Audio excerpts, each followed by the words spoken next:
Oi gente, meu nome é Camila, eu sou professora de Sociologia e hoje nós iremos falar sobre direitos sociais.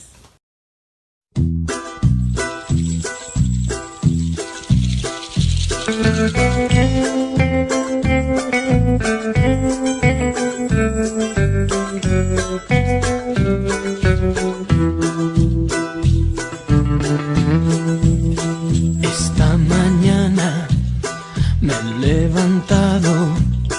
Oh, bella ciao, bella ciao, bella ciao, ciao, ciao. Esta mañana me he levantado y he descubierto al invasor. Thomas Humphrey Marshall, sociólogo britânico do início do século XX, em seu livro Cidadania e Classe Social, desenvolveu a ideia de cidadania com base em 3 grupos de direitos. O primeiro grupo se refere às garantias das liberdades individuais, século XVIII. O segundo grupo se refere ao sufrágio universal, século XIX, direitos políticos. E o terceiro grupo se refere aos direitos sociais, ao bem-estar social e à equidade, século XX. Cidadania plena, portanto, seria justamente a consolidação desses 3 tipos de direitos. O surgimento dos direitos sociais está atrelado, de um lado, ao capitalismo industrial embrionário, que permitiu violações contra a dignidade do operariado, dos trabalhadores. Vamos lembrar que os trabalhadores na Inglaterra do século XVIII, do século XIX, tinham uma jornada de trabalho de, em média, 16 horas por dia, ou seja, relações trabalhistas marcadas pela opressão. E do outro lado, nós temos movimento de resistência e afirmação de direitos que se contrapuseram a essa opressão.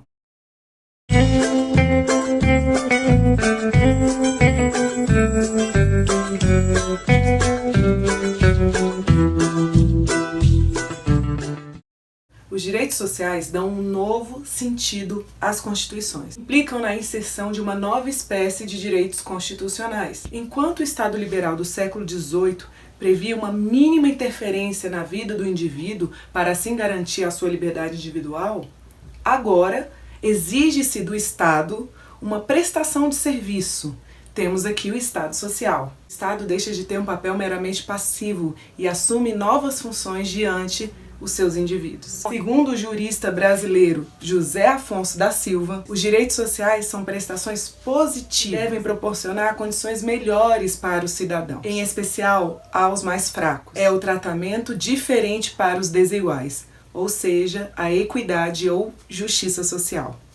A Constituição Mexicana de 1917 e a Constituição Alemã de Weimar, de 1919, representam um importante marco para a consolidação dos direitos sociais, rompendo com a tradição burguesa vigente até então. A Constituição Mexicana de 1917 constitucionalizou os direitos de proteção ao trabalho. A evolução dos direitos sociais foi marcada pela Constituição de Weimar, que instaurou a República na Alemanha.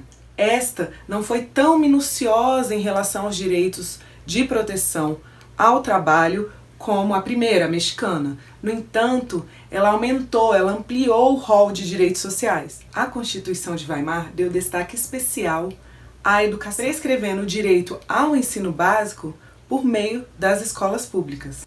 Tá, mas e no Brasil? Como que surgiram os direitos sociais? A Constituição de 1934 foi a primeira a trazer um título sobre a ordem social. Essa Constituição foi diretamente influenciada pela Constituição de Weimar e pela OIT, Organização Internacional do Trabalho, fundada em 1919. Nesta Constituição nós temos a defesa explícita aos direitos de proteção do trabalho, como a questão da jornada de 8 horas, salário mínimo, descanso semanal e férias anuais. Foi também essa Constituição que instituiu a Justiça do Trabalho. A Justiça do Trabalho é fundamental para a gente ter um equilíbrio na relação entre patrão e trabalhador. É uma relação de poder, uma relação, na verdade, assimétrica de poder, desigual. A ideia é que a Justiça do Trabalho possa equilibrar, diminuindo às arbitrariedades do patrão em relação ao seu subordinado. Apesar de ser instituída em 1934, a Justiça do Trabalho só vai atuar de fato em 1941. Calma aí, a Justiça do Trabalho só atuou de fato quando a gente tinha uma ditadura no nosso país? Sim, em pleno Estado Novo. Como diria a professora Lilia Schwartz, cidadania não é sinônimo de democracia. Temos então em 1937 o fim de um curto período democrático. A Constituição de 37 ficou conhecida como a Polaca, em virtude das influências do pensamento nazi-fascista autoritário que predominava na Europa. Esta carta estabeleceu quase que poderes absolutos ao presidente da República, além de limitar claramente as liberdades públicas, como, por exemplo, com a possibilidade de censura prévia à imprensa, à rádio, ao teatro, ao cinema, tudo para garantir a ordem, a segurança, a paz. Engraçado, né? É a mesma justificativa que deram no golpe de 64. Nesse cenário de controle, Vargas também resolve regular os sindicatos. Os sindicatos são autorizados, mas não têm autonomia. Greve é crime. Vargas tinha muito medo de que no Brasil acontecesse o que aconteceu na Rússia de 1917, quando, em meio a um conflito entre capital e trabalho, o proletário toma o poder.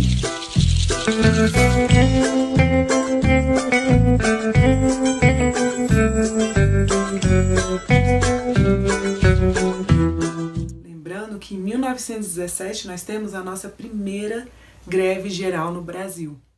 Essa greve foi influenciada pelas ideias anarquistas e socialistas que vieram com os imigrantes italianos da Europa.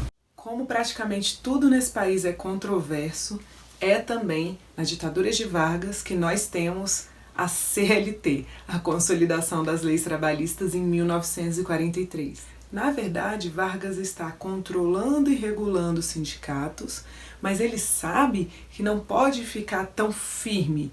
Ele precisa dar algo em troca para acalmar esses trabalhadores e essas greves, esses revolucionários.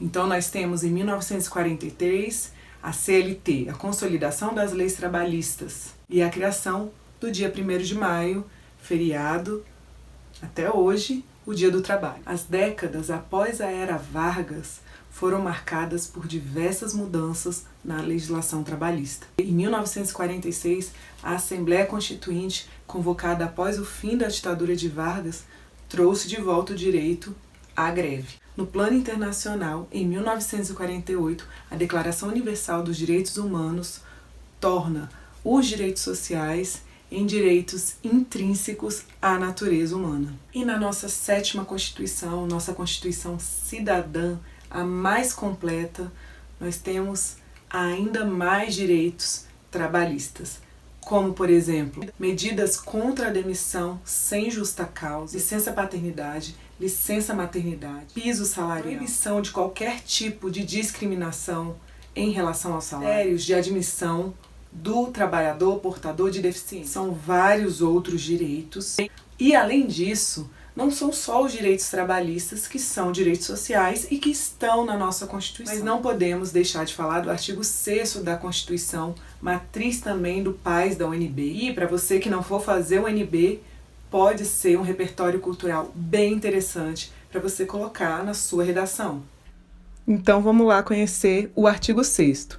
Educação, saúde, alimentação, trabalho, segurança, transporte, lazer, moradia, previdência social, proteção à maternidade e à infância e assistência aos desamparados. Nós vimos os direitos trabalhistas, o direito de proteção do trabalho foram os primeiros. E os últimos? Nos anos 2000, tivemos uma emenda constitucional que colocou o direito à moradia, no artigo 6º. Em 2010, o direito à alimentação. Em 2015, o direito ao transporte. Professora, mas como eu vou guardar tudo isso? Então, eu tenho uma dica para você. Edu mora ali, educação, moradia e alimentação. Saúl trabalha lá, saúde, trabalho, lazer. Assis prossegue transportando preso, assistência aos desamparados, proteção à maternidade e à infância, segurança, transporte e previdência social. Artigo 6º da Constituição, Direitos Sociais. Nossa, que frase é essa? Bom, eu sei, é esquisitinha, mas, enfim, gente, eu acho que o que for para ajudar você está valendo, né? Então, você pode usar na sua redação esses direitos, citá-los de acordo com a nossa 7ª Constituição de 1988, moradia, saúde, educação, enfim, dá um peso para a sua redação, não é não? Gente, é isso. Obrigada por terem chegado até aqui. Críticas, dúvidas ou sugestões? Escreve para mim, coloca nos comentários. Um beijo.